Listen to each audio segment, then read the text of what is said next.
جو بھی کچھ کر رہے ہیں وہ کیوں کر رہے ہیں, وہ کس لیے کر رہے ہیں. اگر وہ صرف اللہ کے لیے ہیں تو واقعی وہ قابل تعریف ہے. اب مثال کے طور پہ میں ایک کوئی ڈاکٹر ہے, وہ ڈاکٹر ایک تو یہ کہ وہ اپنا پیسہ کمانے کے لیے ہیں, اس کی غرض و غایت یہ ہے کہ میں اس کے ذریعے سے جو ہے پیسہ کماؤں گا, صرف پیسہ ہی اس کا مقصد ہے. حالانکہ کام صرف وہی ہے, اس میں مقصد اس کی جو غرض و غایت ہے وہ یہ ہونی چاہیے کہ یہ جو کام میں جو کر رہا ہوں وہ اللہ کی مخلوق کو فائدہ پہنچانے کے لیے کر رہا ہوں, تو اس میں جو ہے وہ اللہ سے کا تعلق مضبوط ہوگا. دوسری طرف کوئی وکیل ہے, وہ یہ سوچ کے کر رہا ہے کہ مطلب مجھے اس سے پیسہ کمانا ہے, یا مجھے اس سے عیش و آرام کمانا ہے, یا میں اس سے کسی بھی طرح سے پیسہ کما سکتا ہوں, تو یہ اللہ سے تعلق نہیں ہوگا. بلکہ اللہ سے تعلق جب ہوگا جب وہ اس بات کی راضی ہو کہ جو کچھ اللہ نے احکام بتائے ہیں اس کی روشنی میں جو ہے میں یہ کام کروں گا. جو اتنے بے گناہ نوجوان لوگ جو جیلوں میں سڑ رہے ہیں میں ان کے لیے جو ہے کام کروں گا. کام وہی ہے, صرف جو ہماری غرض ہے, ہماری غیت ہے, جو ہمیں کرنا ہے, جو ہماری نیت ہے وہ یہ ہونی چاہیے کہ میں یہ جو کام کر رہا ہوں وہ اللہ کے لیے کر رہا ہوں. کسی کو اپنی نفسانی خواہشات کی تکمیل کرنا ہے تو وہ نفسانی خواہشات کی طرف ہی آگے بڑھے گا. کسی کو دوسری اور غرض ہے وہ اس کی طرف بڑھے گا. کسی کو جاب پانا ہے, ابھی اب ایک موٹا سا ایگزامپل یہ ہے کہ ہمیں اگر کوئی چیز پانا ہو, ہمیں کوئی چیز اگر چاہیے تو ہم کیا کرتے ہیں اس کے لیے دوڑو دھوپ کرتے ہیں, اتنا لگ جاتے ہیں کہ اپنے آپ کو جو ہے اس میں جذب کر دیتے ہیں, اپنے آپ کو ختم کر دیتے ہیں. کسی کو جاب کا مسئلہ ہے, کسی کو کوئی اور مسئلہ ہے, تو وہ کیا کرتا ہے اس کے لیے بالکل ایک پل اس کے لیے جو ہے وہ اپنی زندگی کا لگا دیتا ہے جب تک کہ وہ حاصل نہیں ہو جائے. تو اسی طرح تعلق باللہ یہ ہے کہ ہم اللہ کو حاصل کرنے کے لیے, اللہ کو راضی کرنے کے لیے, اللہ کی رضا حاصل کرنے کے لیے جو ہے ہم اس طرح لگ جائے کہ زندگی کا مطلب ایک ایک لمحہ جو ہے ہمارا اسی کے لیے ہو جائے. اس کے بعد تعلق باللہ جو ہے جہاں ہم لوگ بیٹھے ہیں یہ جو ہے ہماری ایک تربیت گاہ ہے, اور اس کے لیے جو ہے ہمیں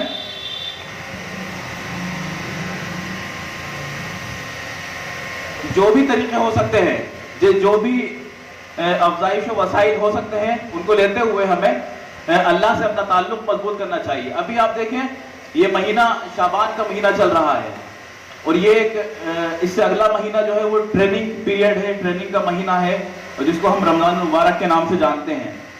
تعلق باللہ کے حوالے سے یہ ہمارے لیے بہت اہمیت کا حامل مہینہ ہے. اللہ کے رسول صلی اللہ علیہ وسلم نے فرمایا کہ رمضان میں جو شخص اپنی مغفرت نہیں کرا پایا تو اس کے لیے وہ ایسا ہے مطلب بھوکا رہے تو رہے, اس کا اللہ کے اوپر کوئی اس کا فرق نہیں پڑتا. تو ہمیں جو ہے رمضان کی تیاری کے لیے, رمضان کے لیے اپنے اللہ سے تعلق مضبوط کرنے کے لیے جو ہے ابھی سے کوشاں ہونا چاہیے. چونکہ رمضان ایک ٹریننگ کا مہینہ ہے, اور اس ٹریننگ کو عکس کرنے کے لیے, اس سے فائدہ اٹھانے کے لیے ضروری یہ ہے کہ ہم پہلے سے پریپیئر ہوں. ہمارے ذہن میں پورا ایک مہینے کا ایک خاکہ تعلق باللہ کے تعلق سے ہونا چاہیے. میرا جب یہ ٹاپک آیا تو میرے ذہن میں کوئی اتنا بڑا لیکچر میرے ذہن میں نہیں آیا, بلکہ صرف ایک چیز یہ ذہن میں آئی تھی کہ چونکہ اگلا مہینہ رمضان کا ہے اور اس کے لیے ہم ایک بہتر پلان کر سکتے ہیں. وہ پلان ہمارا انفرادی بھی ہو سکتا ہے, وہ پلان ہمارا اجتماعی بھی ہو سکتا ہے. چونکہ رمضان ایک قرآن کا مہینہ ہے, جشن قرآن کا مہینہ ہے, اس کے لیے ہمارے لیے ضروری ہے کہ ہمارا تعلق قرآن سے بہت زیادہ مضبوط ہو. ہم پہلے اگر روزانہ 1-2 پارہ قرآن کے پڑھتے ہوں تو ہمیں کوشش یہ کرنی چاہیے کہ اسی مہینے سے ہم جو ہے 4-5 پارے جو قرآن کے پڑھ لینا چاہیے. اگر ہم نے ترجمہ قرآن, ناظرہ قرآن مکمل نہیں کیا ہے اب تک, تو ہم کوشش کریں کہ اسی مہینے سے اپنے آپ کو پریپیئر کریں, اپنے آپ کو باندھ لے کے اس رمضان کے مہینے میں جو ہے مجھے پورا قرآن ایک بار ناظرہ قرآن جو ہے مکمل کرنا ہے. اگر کسی نے ترجمہ قرآن مکمل نہیں کیا ہے, ناظرہ تو پڑھ لیا ہے لیکن ترجمہ ابھی تک نہیں پڑھا ہے, تو وہ کوشش کرے کہ ضرور ایک بار سرسری نگاہ سے ضرور ایک بار ترجمہ قرآن اس مہینے کے اندر جو ہے وہ پورا کر لے. تعلق باللہ, اللہ سے تعلق مضبوط کرنے کا یہی ایک ذریعہ سب سے اچھا ہو سکتا ہے کہ جو رمضان کا مہینہ ہے اور رمضان میں برکتوں کا نزول ہوتا ہے, اور اس میں جو ہے ہم جتنا اچھا پلان اپنے لیے کر سکتے ہیں وہ کریں. دوسری چیز یہ کہ چونکہ رمضان روزوں کا مہینہ ہے تو ہم یہ کوشش یہ کریں کہ ہم ہر مہینے کے لیے ابھی سے عہد کریں کہ ہم ہر مہینے 1-2 روزے ضرور رکھیں گے. یہ تعلق باللہ کو مضبوط کرنے کے لیے جو ہے سب سے بہترین ذریعہ، بہترین اپائے ہے. اور آخری چیز جو ہے وہ یہ کہ انفاق فی سبیل اللہ کی راہ میں خرچ کرنے کا، کیونکہ رمضان میں ثواب 70 گنا زیادہ کر دیا جاتا ہے، اور اکثر جو ہے لوگ زکوٰۃ بھی اسی مہینے میں نکالتے ہیں. تو ہم کوشش یہ کریں کہ اگر ہمارے اوپر زکوٰۃ فرض نہیں ہو رہی ہے، اس کے علاوہ ہم جتنا کچھ کر سکتے ہیں، جتنا صدقات خیرات اس مہینے کے اندر کر سکتے ہیں. آپ کے گاؤں میں آس پاس بہت سارے لوگ اس طرح کے ہوں گے جن میں آپ کو جو چیز میسر ہے، آپ کو جو چیز اپلبدھ ہے، وہ چیز شاید ان کو میسر نہ ہو.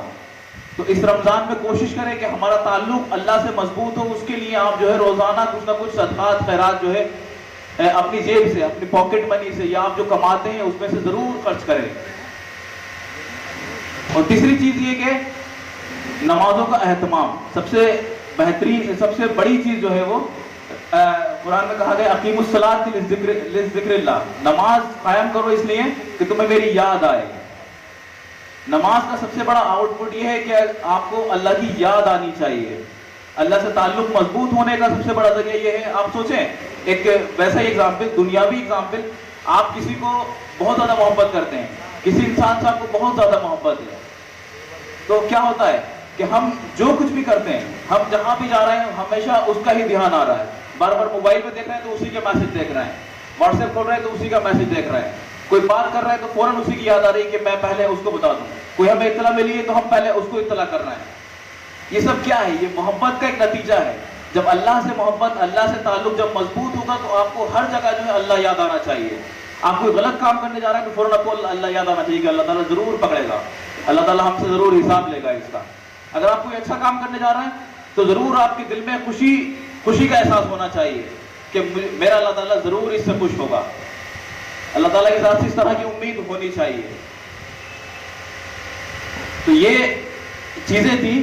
نمازوں میں صرف یہ نہیں ہے کہ آپ صرف جو 5 ٹائم کی نماز فرض کر دی گئی ہے آپ کے لیے، وہ صرف نماز آپ پڑھے جائیں تو آپ کا تعلق اللہ سے مضبوط ہوگا.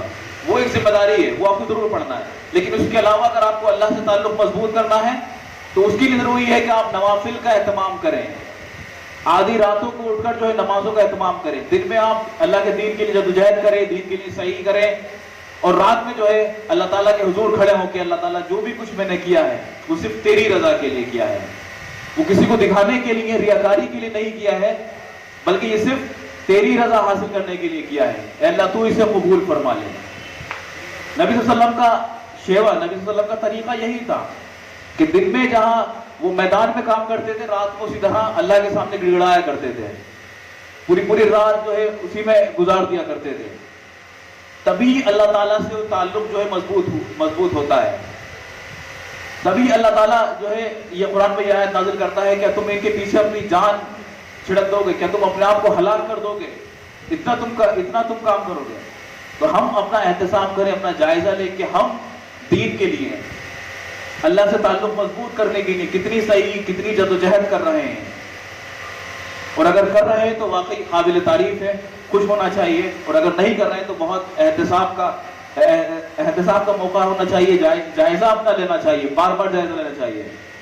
ہمیں اس بات پہ ضرور خوش ہونا چاہیے کہ ہمیں ایک تنظیم اس طرح کی ملی کہ وقتاً فوقتاً جو ہے اس میں جائزہ اور احتساب جو ہے ہوتا رہتا ہے. اگر اس جائزے اور احتساب سے اگر ہم لوگ فائدہ نہیں اٹھا پا رہے ہیں تو یہ ہماری بڑی بد نصیبی ہے، بڑی کم نصیبی ہے کہ ہمیں جائزہ اور احتساب کا موقع مل رہا ہو اور ہم اپنا جائزہ، اپنے آپ کو پیوریفائی، اپنے آپ کا تزکیہ نہ کر پائے، اپنا تعلق اللہ سے مضبوط نہ کر پائے. ہمارے ذمہ داران کہتے تھک جائیں اس بات کے لیے کہ اپنا تعلق اللہ سے مضبوط اس طرح سے کیا جا سکتا ہے، اس طرح سے کیا جا سکتا ہے، اور ہم کسی ایک بات پہ بھی عمل پیرا نہ ہو.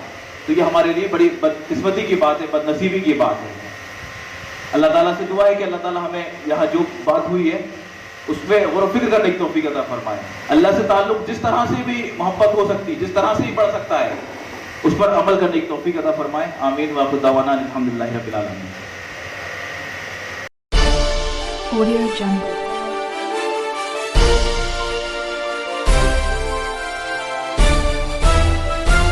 Audio Jungle.